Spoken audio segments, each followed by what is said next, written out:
Good guy versus bad guy. Which one are you? Good girl versus bad girl. Which one are you? It seems like that goes along with age, doesn't it?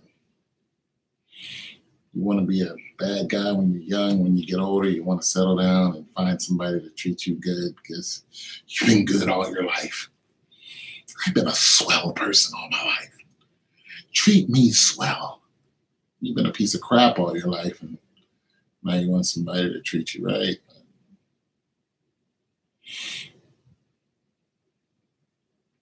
You're still a piece of crap on the inside. You just found some idiot to treat you halfway decent, so now you think you escape. The karma that's coming your way.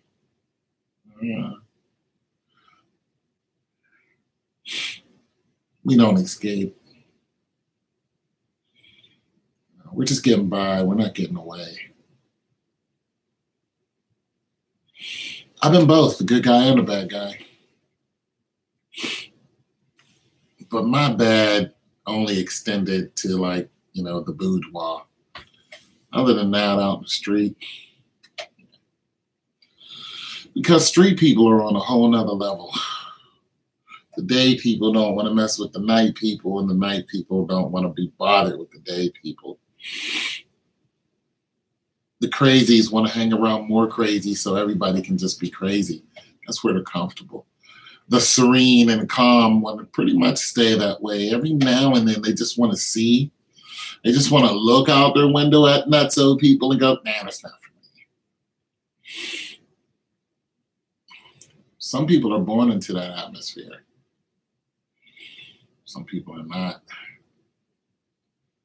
But some people want to find their way to the crazy, like the teachers, mess around with these, youngsters or women and men, or the psychologists who's studying criminals or studying prostitutes. And next thing you know, she becomes a full-fledged, quit her job, out in the street prostitute.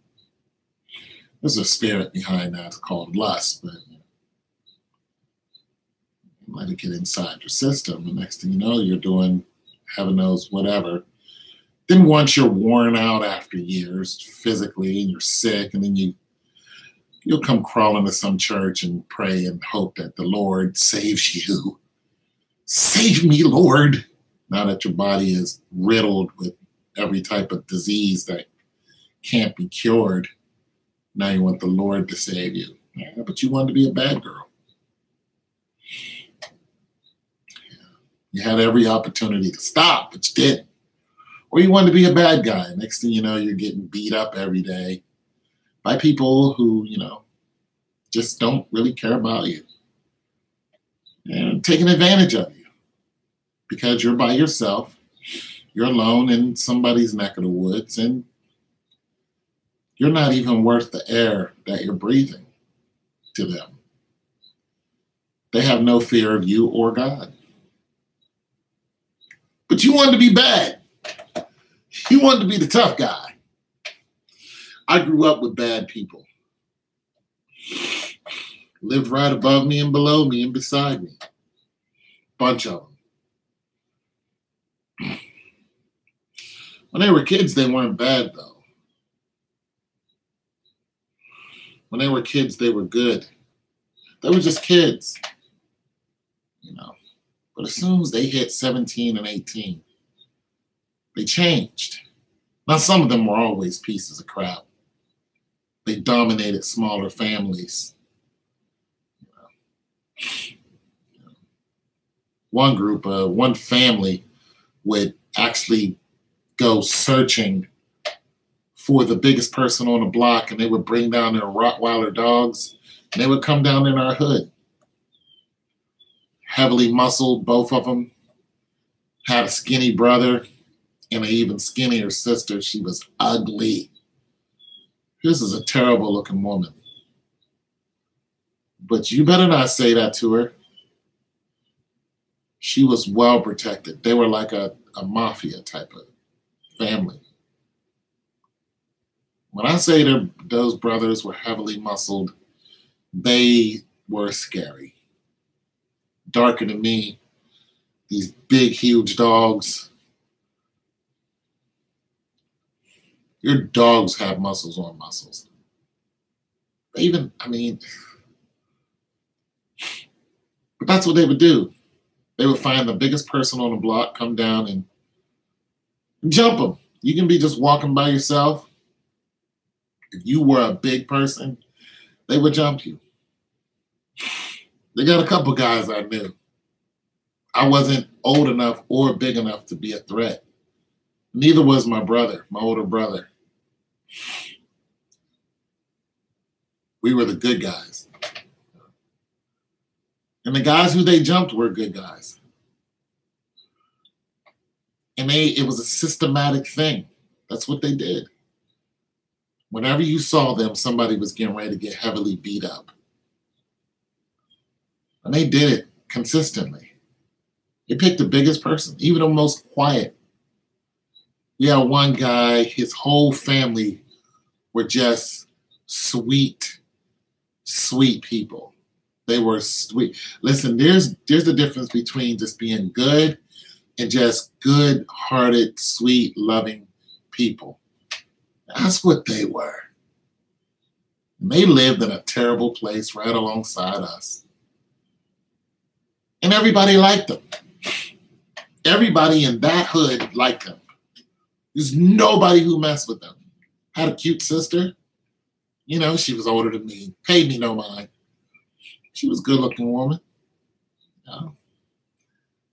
My little brother played with their little, brother.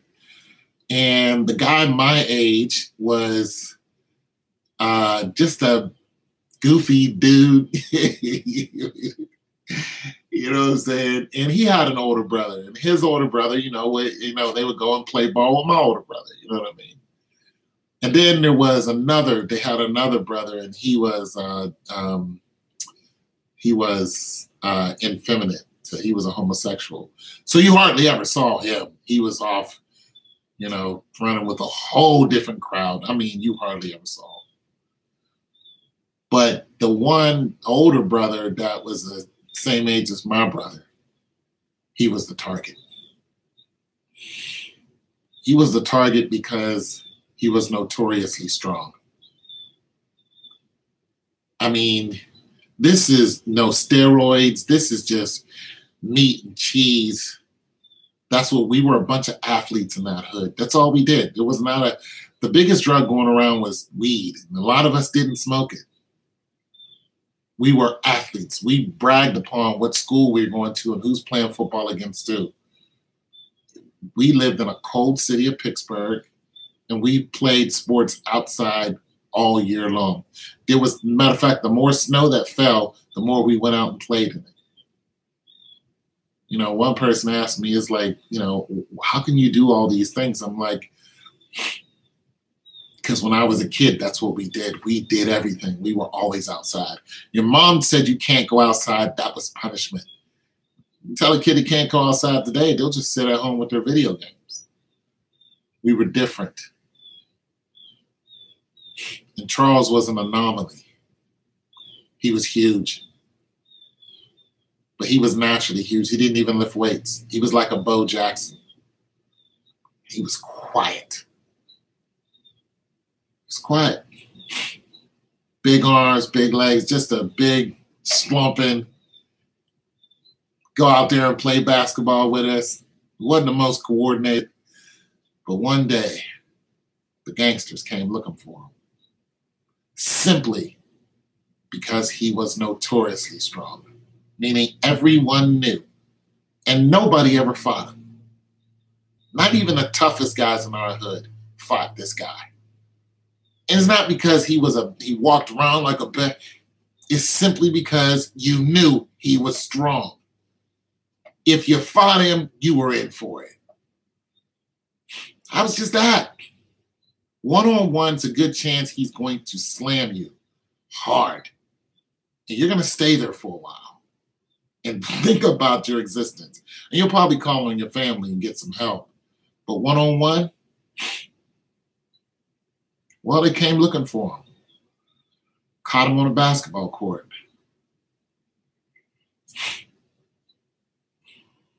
He was tossing them around. That's all you heard. They just attacked him. Start throwing blows at him. He's just started yanking them around like they were just nothing. But you get tired and there's too many of them. Eventually they got the best of them. But they paid for it. They paid for it. And it was the one and only time I ever seen that guy get into a fight or even heard about it. Just once. And that was enough for them. But they came for my neighbor's brother, who was another big guy. Wasn't notoriously strong, but he had some huge arms and used to, but he never beat anybody up. They beat him up pretty bad. Once they started knocking off all our kings, they came for the number one guy, Doug. Doug was a king because he was a leader. We all knew we lived in the projects, but Doug would have us young guys out there doing push-ups. He would have his little raggedy bench pressing set. He'd bring it out in the hallway of his building, and me and my crew would run over there and exercise. Because he was big 6'3", 250, 260, walk on his toes, walk around like this. Coolest dude you ever met. Coolest dude you ever met. Never a threat to anyone. Coolest, biggest dude he was the biggest guy in the hood. And he just walked around like, yeah. And he was just a happy, music-loving, big dude. What's up? What's up? He'd come out to youngins like that. What's up, man? Get down and do those push-ups. Yeah, Doug was like a DI. He was like a drill sergeant, drill instructor. We loved him. Loved him. He made us feel like we could get out of our situation. He gave us some hope, That was a long distance. He'd encourage us. We'd walk for miles. Like it's nothing for us to walk halfway downtown. We walked. Missed the bus, you walked. Middle of the cold, you got it on. Let's go. Miles. It was just nothing. We were athletes. Of course, we didn't want to, but we could do it. Remember, me and my brother had to walk until I got tired and I couldn't walk anymore. And I said, I can't walk no more. And he put me on his back and he started carrying me. I never forgot that day. Because I had nothing left. Anyways, Doug would encourage us to be strong, physically and mentally. And he would sit and talk to us. Little bro. Didn't drink, didn't smoke. He wasn't a gangster. He just fed us nothing but positivity. He was always nice to us. Well, they came for him. I'm saying, he got the swinging on him. He just, and he beat him. Those three guys met their match. He beat him. Well, that was a mistake. I saw him after it happened. He was like, yeah, they jumped me. I'm going to get him, though, one-on-one. That's what he really wanted. It's like, one-on-one, I'm going to get him.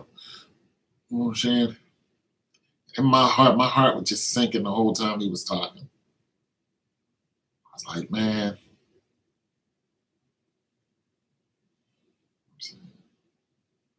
Oh, Doug, like, Might not even be worth it, bro. He just looked at me in my eye, and I could tell that the hood in him was just like, I got to do it. I don't have a choice. And that's the problem where I come from. You catch a beat down, it's going to be known. It's a sign of weakness. It's like a Game of Thrones type of thing. It really was. Anyways, he wanted to get a piece of him, but he didn't know how, and they pretty much knew if we don't take this guy out of here, he's going to get the best of us. So what they did was they caught him coming out of a little bar, jumped on him again, and the youngest one, the only one I've ever spoke with, I didn't even speak with him. He said something to me, and I just kind of looked at him, pulled a gun on him. And the whole time they had a gun on him. Anyways, they ended up killing him. Still breaks my heart today. But all of the negative things in my hood, he was a positive person. And the biggest dude there. The biggest. The toughest guy. Period. Dot. That's it. Nobody messed with him. And he ain't messed with nobody. They took him out of this world.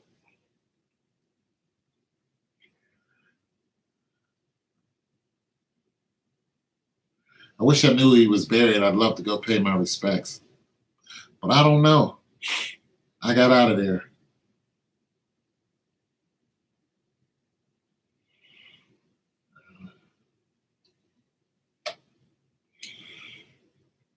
Good guy, bad guy.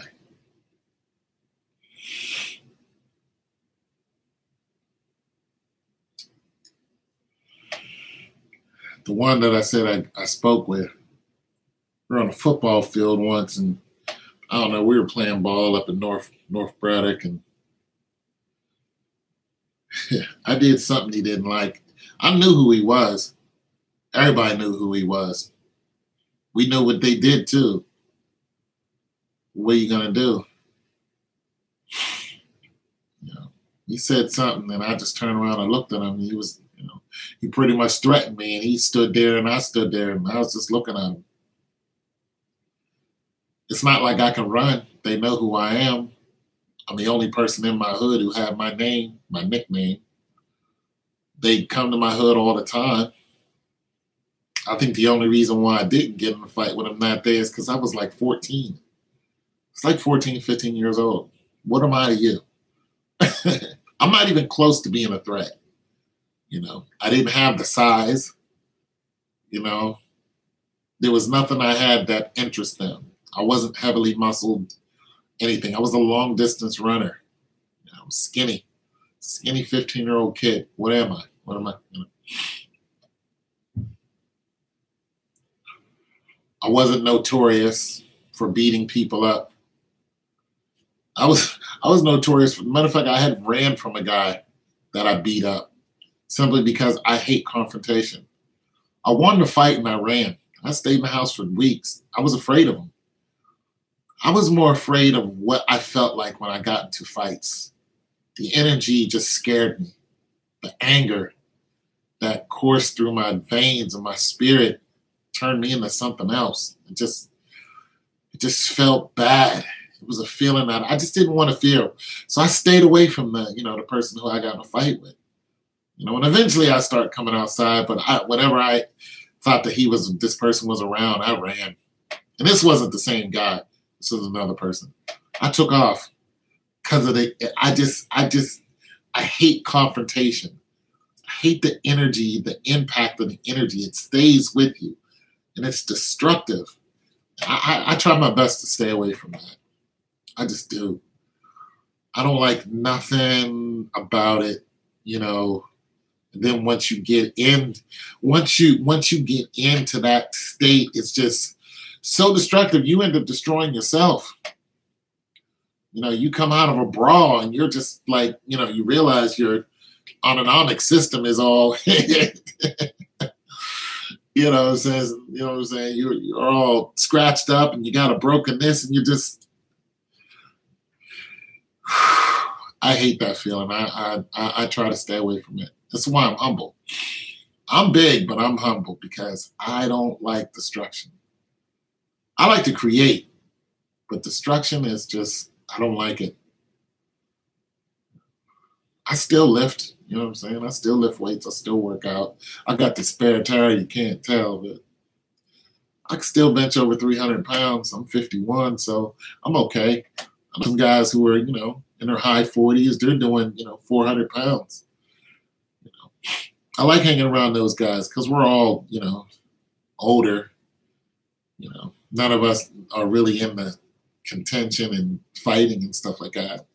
We just like to, be strong old guys.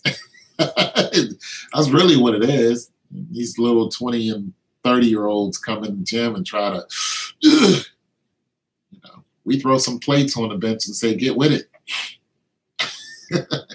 Oh, it's like that, huh? Are you strong? Okay, here you go. Put this 225 up 10 times. Let's see where you at. You know what I'm saying? Let's just see where you at since you want to come in here with all that energy. Trying to impress the women. All right, here. Press a woman with that. Put that on there. Wear them out in the gym and get up out of here. We've been doing this before you were born. But, good guy, bad guy. Good girl, bad girl. Who are you? Now for some music.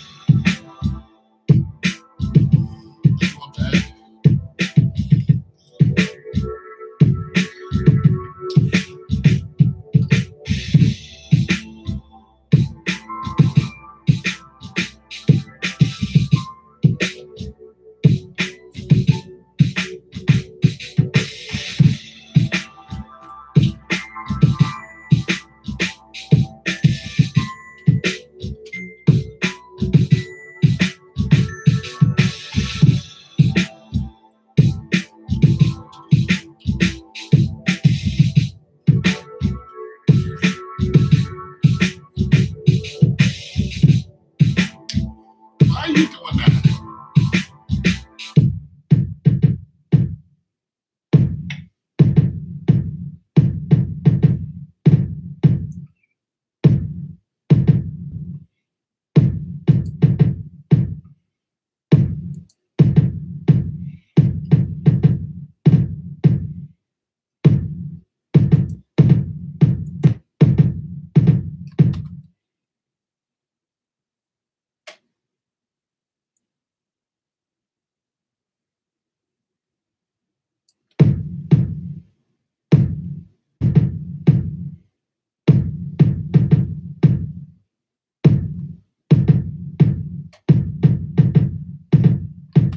Boom, boom, boom, boom, boom, boom.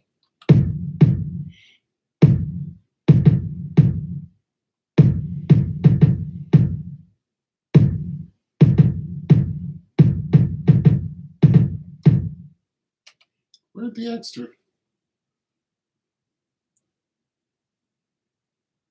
Okay.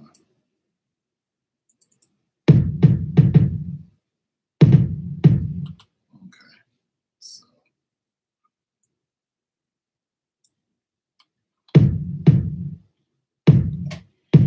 can find a way to erase this.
Oh,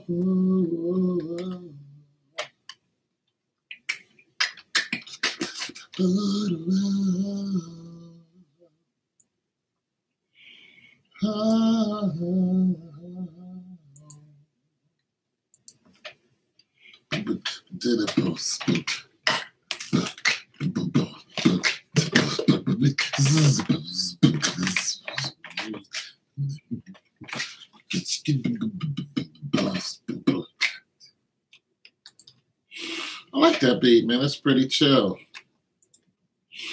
Like me, I'm chill. I'm chill. Are you chill?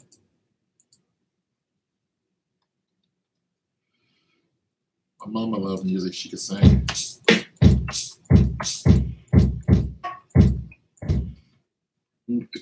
Boom.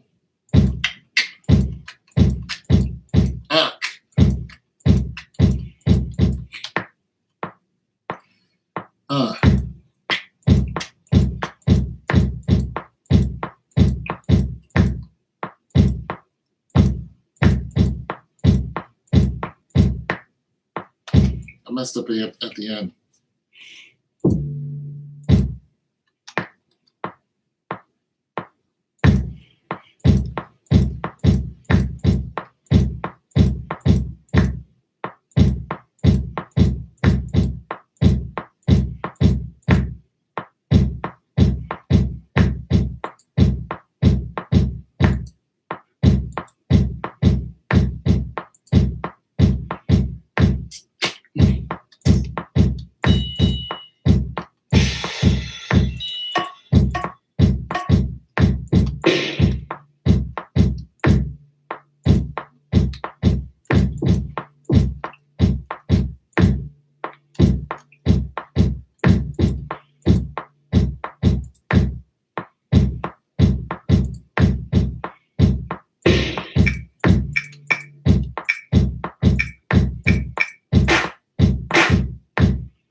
Messing up control.